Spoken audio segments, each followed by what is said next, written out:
I am. All right. My man. What's going on? Garrett. Yeah. Welcome to Beef Bootlegger, Chophouse.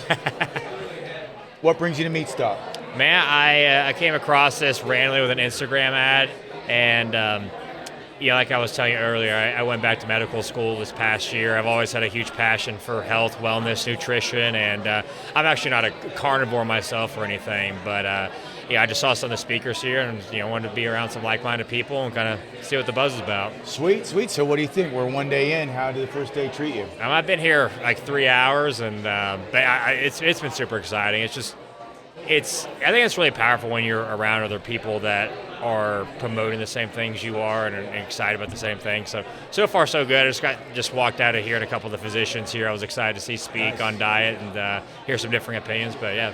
Yeah, there's certainly a good vibe here. I also think meat eaters have a good frequency and a good vibe to them, so I've noticed that. Yeah. Just in the year and a half that I've been coming to events and meeting a lot of people. Everyone's pro-human, I think. Yeah. And then also they're trying to do something about good health, so it resonates and everyone's got a lot of camaraderie and stuff. Yeah, I think you're automatically self-selecting for people here that, excuse my language, but give a shit. Yeah, absolutely. So you look good. What's your diet? If you're not a carnivore, what are you eating? I would say I'm like somewhat animal-based, loosely. But I center my diet around high protein. I primarily eat a lot of red meat. That's the core of my protein sources. I'll sprinkle in a little chicken and fish here and there, a little bit of beef protein powder. But that's the core of it. And then incorporating some healthy fats. I eat a lot of white rice or white rice products to get some extra carbohydrates, some fruit here and there. But yeah, meat, rice, a little bit of fruit, a little bit of honey, and there you go. That keeps the machine rolling. Nice. Now you're local to here, right? Mm-hmm. Yeah. So you talked about doing something special. What are you doing here in Gatlinburg, Tennessee?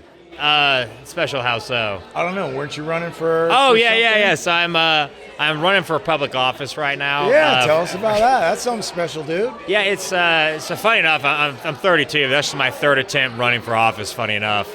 I'm running to serve as the countywide commissioner here in Knox County, so it's an 11-member body, makes a lot of rules and regulations for the county, appropriates the budget. It's something I've always been passionate about, and I have our election, the primary election, Tuesday, so there we go. Voting's been going on a few weeks, and we'll find out how it goes. If anyone sees you right here, how do they vote for you? How can they support you? Well, if you live in Knox County, which might be a handful of people if you see this, the election day Tuesday, so show up at your polling place. We've actually had voting going on in an early voting period for about 2 weeks. So half the cake's already baked, the other half will be baked on Tuesday. What got you into wanting to run?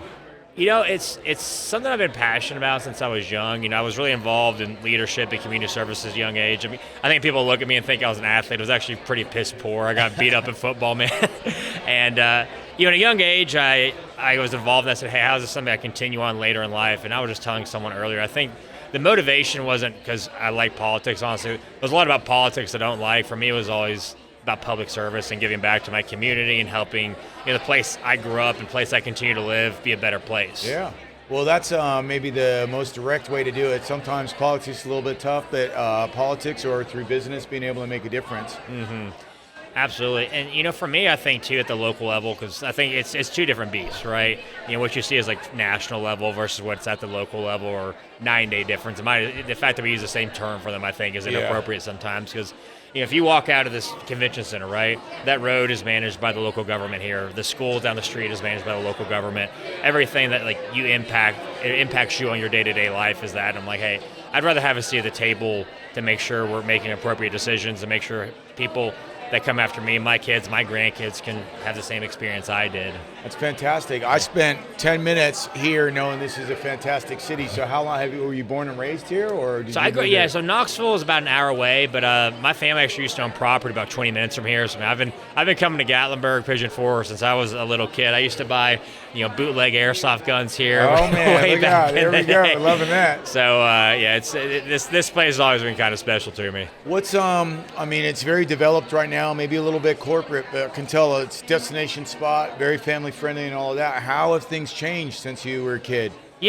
This place is not changed dramatically. You have a lot more some larger national brands here. I was just kind of walking down the street before I came, so it's gotten a little bit more developed. If you compare Gatlinburg from 20 years ago to the 20 years prior, saying like the 70s and 80s, it went from like a quaint little cute mountain town to like this massive tourist destination. I think it's kind of evolved since then, but it still has that same characteristic kind of charm and feel, and a little bit gimmicky at times, but I love it here. I think that's everywhere, right? So you do have a little bit of commercial, you do have a little bit of destination, but the vibe is really good. I think there's probably a lot of good restaurants, a lot of good places to eat. Yeah. What's the percentage of the people who live here local versus people who are visiting? Oh, man, I would say, I think if you go on the street, I mean, it's probably, this is one of the largest tourist destinations in the United States. Yeah. A lot of Smoky Mountains bring a ton of people. So I mean, I always wager, unless they're working here, they're a tourist. Yeah, we were talking about that, and I figured that's the case. What's, as someone who grew up here, what's your line of work? How do you make a living? So, full-time student largely right now. I did healthcare sales for a long time before I went back to medical school. I'm a real estate investor outside of that, so I did some commercial real estate work. I own a lot of investment property. So I kind of have that on the side as I'm a student. But yeah, it was kind of a weird phenomenon. About a little under a year ago right now, I quit my job, went full send, went back to school, and that's where most of my efforts are. And then hopefully here in a few months, I'll have a part-time gig as a public official. Controller, yeah, that's fantastic. So far, this is your third run at politics. With each try, I'm sure you're learning a lot. You're doing something different. What's one thing that you learned, from the previous attempts that you're taking in to this third round? Yeah, there's like the organizational aspect of it in terms of how to do mail, how to do digital advertising. Same things you undergo running a business, right? So you're running a 6 to 12 month business, running a political campaign. But I think the biggest lesson, and it's not like I didn't know this when I started, but you realize just how important context is, right? Is it a partisan or a nonpartisan election? Is it a primary or general? What is the makeup of the district? Who are you running against, an incumbent, or is it an open seat? And as much as you could be the best salesman, the best political candidate, the best beef, if the context around what you're operating isn't the right timing, that impacts just as much, if not more, than you as the individual. Timing, setting, environment, all of those types. Absolutely. Super important. Nice. So can I ask you a question? Is that fair? Ask away. Fire away. We were over there cooking some steak. I know we were riffing on that a minute. Yeah. And I'm curious. You're the beef bootlegger. Like, what are most people screwing up when they're cooking steaks and cooking beef? That's a great question.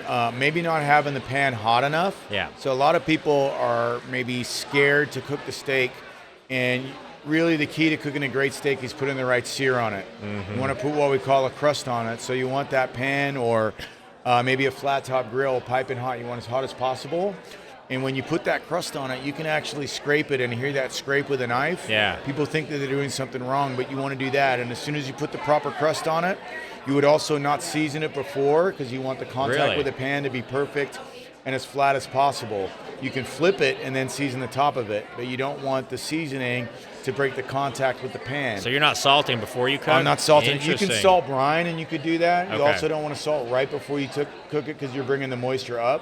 So if you take more time, I'm usually cooking for efficiency. So I'll just pull it out of the fridge. I don't need to let it get to room temp or whatever.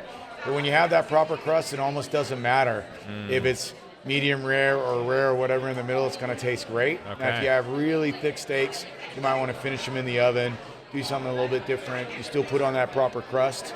Also, if you don't have an oven or the utensil you don't want to make dirty by putting it in the oven, you can wrap it in foil and kind of let that heat penetrate in. Interesting. There's other ways you can do it. You can sous vide. A lot of people are reverse sear. They're doing all of that. I cook for speed and efficiency, but I want a good sear and then the right salt and pepper. I also have the very best steaks that you can buy nationwide.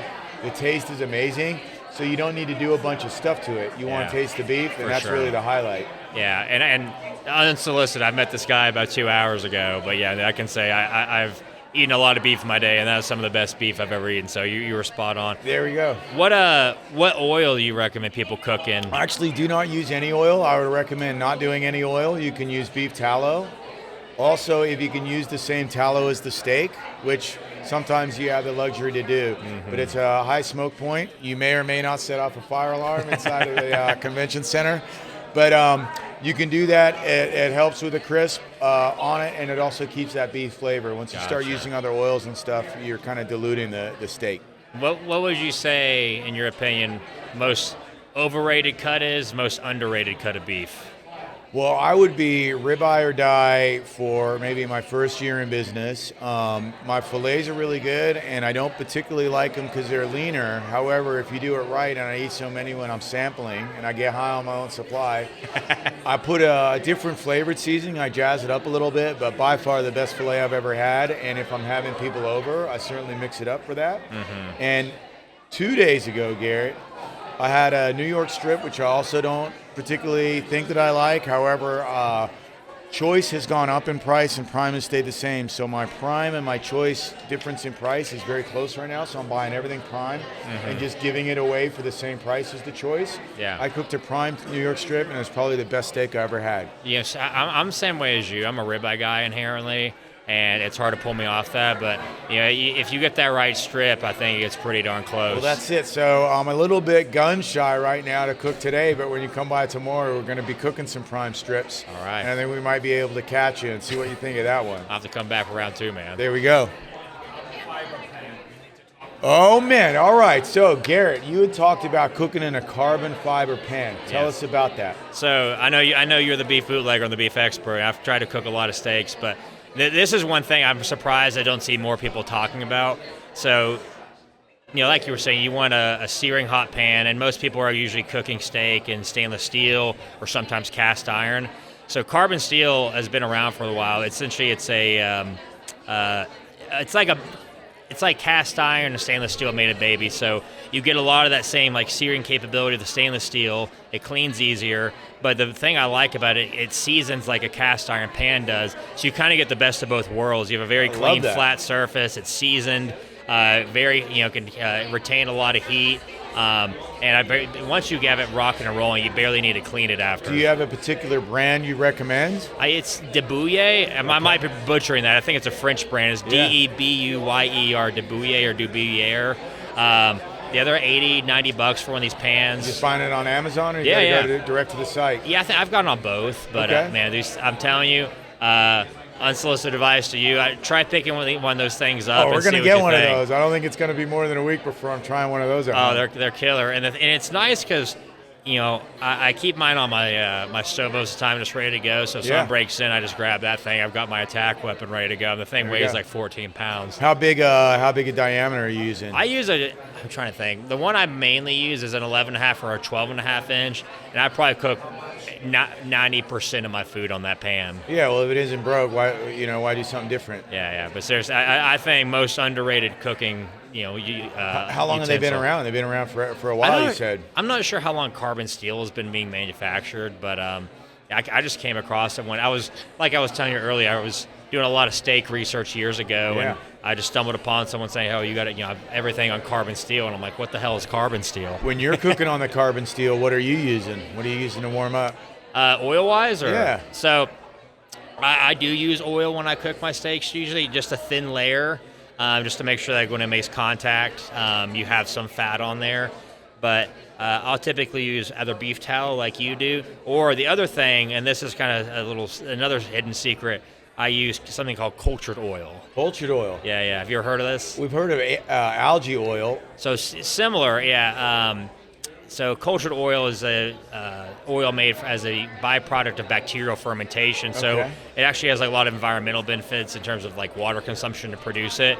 But I like it because it has a really high smoke point, a neutral taste, and actually it's very has an incredibly healthy fat profile. So it's primarily monounsaturated fats and a lot of things you'll get in like avocados, walnuts. So I think it's kind of like the pan. It's I'm surprised more people aren't talking about that. Where are you getting that? Where would someone find some of that? So I think if you used algae oil, I've never used it. I think it's somewhat similar, but the company I buy from is Zero Acre Farms. Okay. Yeah, so I've been using their stuff for a few years. Well, we'd love to support them. So my buddy who recommended the algae oil, that was his jam. Now we actually did some live cooking and we did algae oil versus tallow. And then we just tasted, and we had not a blind taste test because we knew what was going on. Yeah. Now the algae oil had a little bit of kind of a fishy sea kind of thing going on. It wasn't overwhelming and overpowering, but certainly noticeable. And again, that's why I'm an advocate for cooking in tallow, because you're cooking beef and you're just kind of being a purist. But again, if something works, or it's something that you like, then go for it. I would say it might be worth trying, even if maybe not for steak, but just for general cooking. I mean, that's what I use on everything. Do you eat any seafood? A little bit, yeah. I don't like. That's one of those things. I think I can cook a pretty good steak.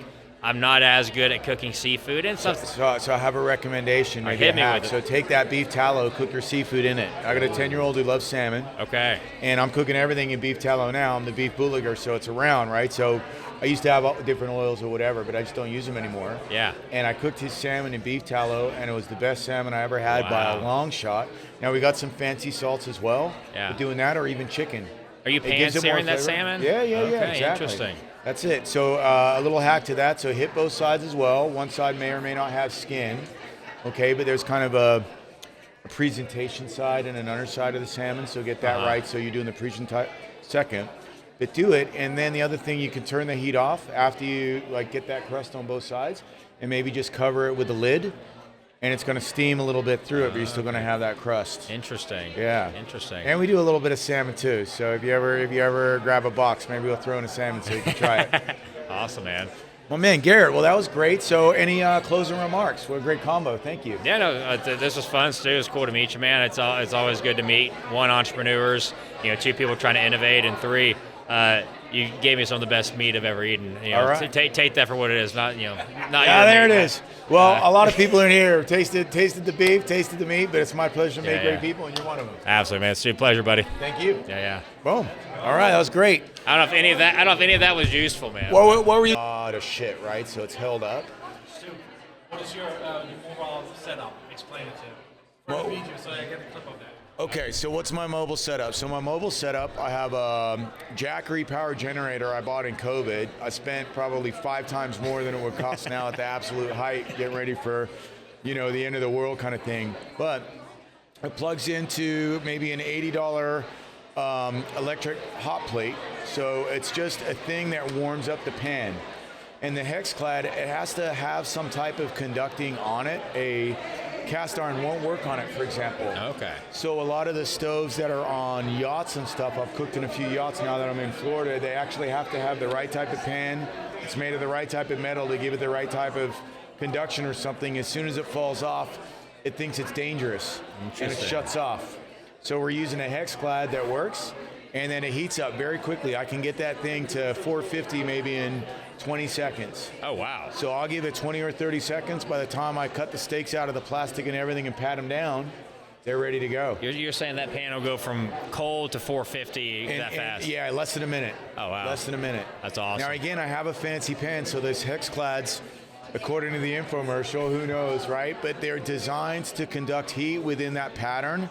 And so they're going to heat up, I think, quicker than many. Interesting. And you also have to be a little bit careful not to overcook because they heat up a lot. So if you use a traditional pan and you move to that, your high is going to be less than that high. It's going to get there quicker, and maybe you're going to bring it to a higher temperature. Okay. So the technology certainly does work, but I've used it so much now. Also, I'm going for the hottest to put that crust on that we talked about. And you're saying that heats up that fast because of the pan or because of the surface you're cooking on, the burner? I believe it's both. Okay. So that thing's ready to go. And you have to be a little bit careful. So I'll do things, Garrett. I'm the beef bootlegger, so I'll cook anywhere. So you saw us cooking right here. I will meet a celebrity or an influencer coming off the stage, and I'll cook right in the parking lot or in a pool of a Marriott where I'm not supposed to. So I'll cook wherever. So that thing's really convenient where you can't use an open flame. Yeah. And that's why when I asked today, they said no open flame. So I'm already got the gear. But I also have a stove and an open flame. I also got a flat top grill. We'll cook wherever. And that thing has been really helpful to do it. It cools down pretty quickly, but if you touched it, you want to give it 5 or maybe even 10 minutes because if you touch it, it'll burn you. It cools down pretty quick. Yeah, I need to get this Viagra pan setup you got going on. That's here, it. Man. Well, Viagra pan. Well, that's it. Hashtag Viagra pan. So the Hexclad for sure. But I'm interested in yours. Yeah.